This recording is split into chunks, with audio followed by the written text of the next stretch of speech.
دوستو یہ بات تو ہم سبھی ہی بڑی اچھی طریقے سے جانتے ہیں کہ ابھی کچھ دن پہلے ہی اچانک میوات کے علاقے میں ایک بہت بڑی اور بھیانک ہنسا ہو گئی تھی۔ ہنسا ہوتے ہی فوراً نہ صرف بھارت میں بلکہ پوری دنیا میں میوات کا علاقہ اور میواتی مسلم چرچاؤں میں آ گئے تھے، اور مجھے امید ہے کہ آپ بھی انہی لوگوں میں شامل ہوں گے جو اس ہنسا ہونے کے بعد سے ہی لگ بھگ میوات کے علاقے اور ان لوگوں سے جڑے ہوئے بہت سارے سوالوں کے جواب ڈھونڈ رہے ہوں گے۔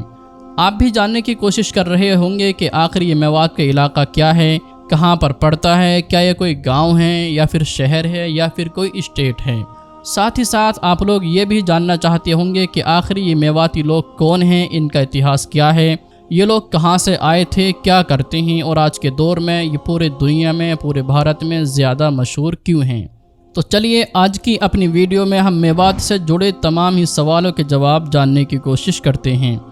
دوستو سب سے پہلے تو میں آپ لوگوں کی یہ کنفیوژن دور کرتا چلوں کہ آج کے دور میں میوات نہ تو کسی گاؤں کا نام ہے، نہ تو شہر کا، اور نہ ہی کسی قصبے کا نام ہے۔ اتہاس میں بھلے ہی میوات ایک بڑا علاقہ ہوا کرتا تھا اور مستقل علاقہ ہوا کرتا تھا، بلکہ ایک لمبے وقت تک یہ ایک آزاد ریاست بھی رہا تھا۔ وقت کے ساتھ ساتھ طاقتور حکمرانوں نے طاقتور سلطنتیں قائم کیں اور پھر ان کے اوپر لمبے وقت تک راج کیا، مگر پھر جیسے جیسے وقت بدلا ویسے ویسے میوات کا نقشہ بھی بدلتا چلا گیا۔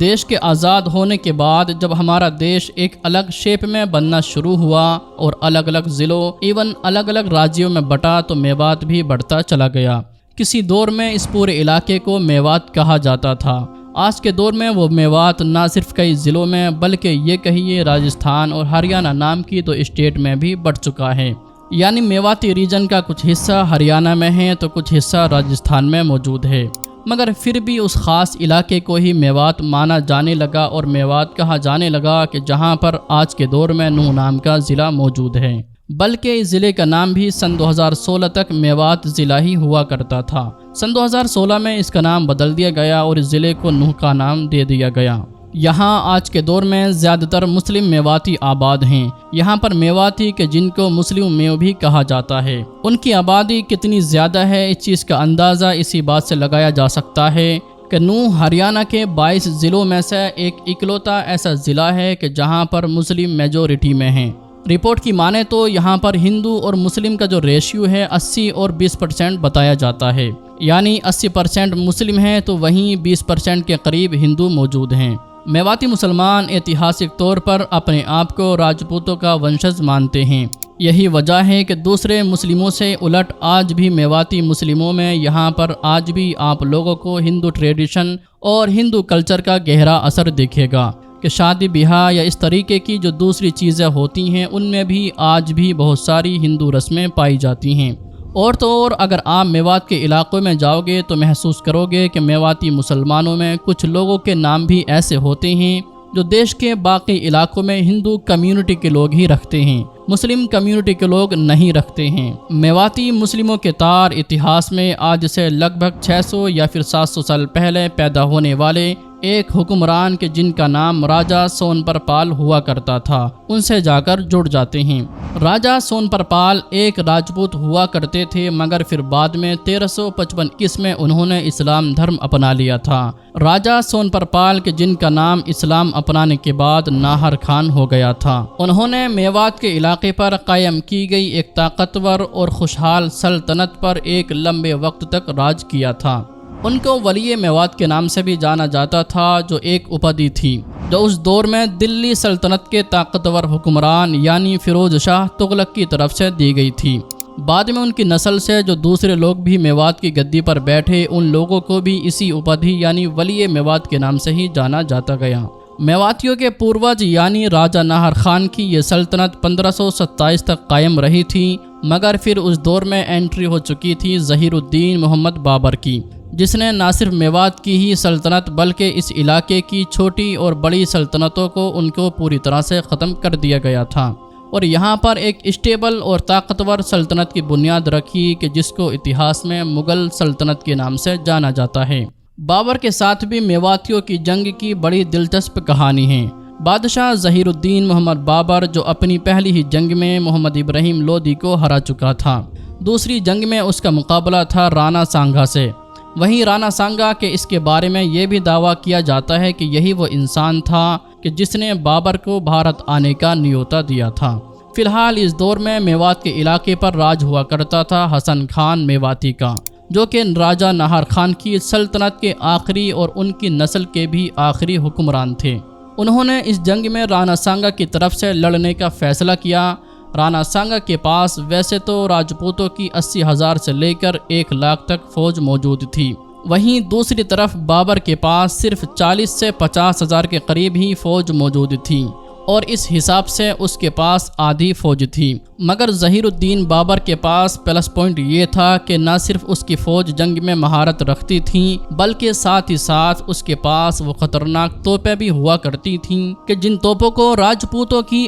آدھی سے زیادہ فوج تو پہلی ہی بار دیکھ رہی تھی، اور جو لوگ اس کو پہلے سے جانتے تھے تو ان لوگوں کے پاس اس کا مقابلہ کرنے کا تجربہ موجود نہیں تھا۔ ساتھ ہی ساتھ بابر کہ جس کا بچپن ہی تلواروں اور گھوڑوں کے سائے میں گزرا تھا، اور اس نے اپنی عمر جنگوں کے میدان میں گزاری تھی، اور اس کو جنگ میں بھی بہت ہی زیادہ مہارت حاصل تھی، اور اس کو راجنیتی میں بھی پہلے سے ہی مہارت حاصل تھی۔ اس نے جنگ سے پہلے ہی دوسری طرف کی سینا اور سیناپتیوں کو خریدنا یعنی کہ اپنی طرف ملانا شروع کر دیا تھا۔ جنگ شروع ہونے کے وقت تک آلریڈی بہت سارے سیناپتی، بہت سارے سردار کہ جس میں زیادہ تر ہندو راجپوت ہی شامل تھے، وہ بابر کی سائیڈ میں پہنچ چکے تھے۔ ایسے ماحول میں بابر نے حسن خان میواتی کے جس کے انڈر میں بڑی فوج موجود تھی، اس کو بھی اپنی سائیڈ کرنے کی کوشش کی۔ حسن خان میواتی کو نہ صرف لالچ دیا گیا بلکہ ساتھ ہی ساتھ ان کو دھرم یعنی مذہب کا بھی واسطہ دیا گیا، مگر اس کے باوجود بھی حسن خان میواتی نے غداری نہیں کی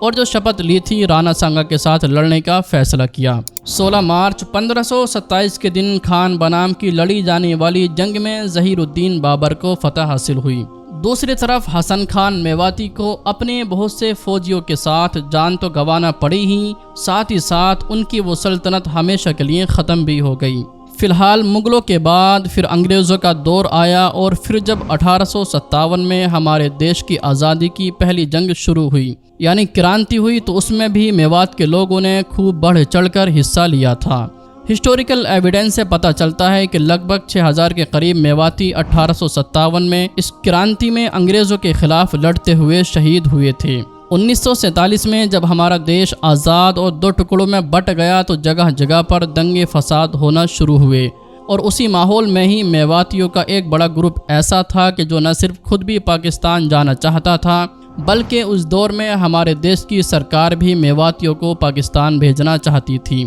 مگر بالکل آخری وقت میں گاندھی جی نے اس علاقے کا دورہ کیا اور ان سے مشورہ کیا، ان کی سمسیائیں سنی، اور اس کے بعد ان لوگوں کو اس بات کے لیے سمجھایا کہ وہ بالکل بھارت میں ہی رکیں۔ تب سے لے کر آج تک اسی دن کی یاد کو میواتی لوگ ہر سال 19 دسمبر کے دن کو میوات دیوس کے نام سے مناتے ہیں۔ آج کے دور میں میوات کا یہ پورا علاقہ ایگریکلچر کے نام سے جانا جاتا ہے، کیونکہ اس علاقے میں رہنے والے لوگ زیادہ تر کسانی سے ہی جڑے ہوئے ہیں۔ مگر دوستو قسمت کا ستم دیکھیے کہ جس میوات علاقے میں کسی دور میں امیر سے امیر سلطنتیں قائم ہوا کرتی تھیں، اور جس میوات کی زمین سے طاقتور حکمران جنم لیا کرتے تھے، وقت کے ساتھ ساتھ وہ علاقہ غریب سے غریب اور بیکورڈ سے بیکورڈ ہوتا چلا گیا۔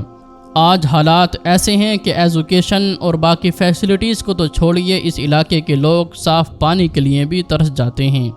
اس علاقے کے لوگوں کا کہنا ہے کہ جب بھی کسی طرح کے کوئی الیکشن ہوتے ہیں تو وہ سب سے پہلے پانی کا مدعا اٹھاتے ہیں، مگر اس کے باوجود بھی انہیں پینے اور کپڑے دھونے اور اسی طرح کی بیسک ضرورتوں کے لیے بھی پانی نہیں مل پاتا ہے۔ ایجوکیشن کا حال یہ ہے کہ یہاں کا لٹریسی ریٹ 55% سے بھی نیچے ہے، یعنی یہاں کی 54 سے 55% آبادی ہی پڑھی لکھی ہے، جو باقی انڈیا کے مقابلے میں کافی گرا ہوا ہے۔ آپ کو سن کر شاید جھٹکا لگے گا کہ میوات جس کو اب ہم نوح نام کے نام سے جانتے ہیں، یہ ضلع نہ صرف آس پاس کے علاقوں بلکہ پورے ہی بھارت میں سب سے زیادہ پچھڑا ہوا ضلع ہے۔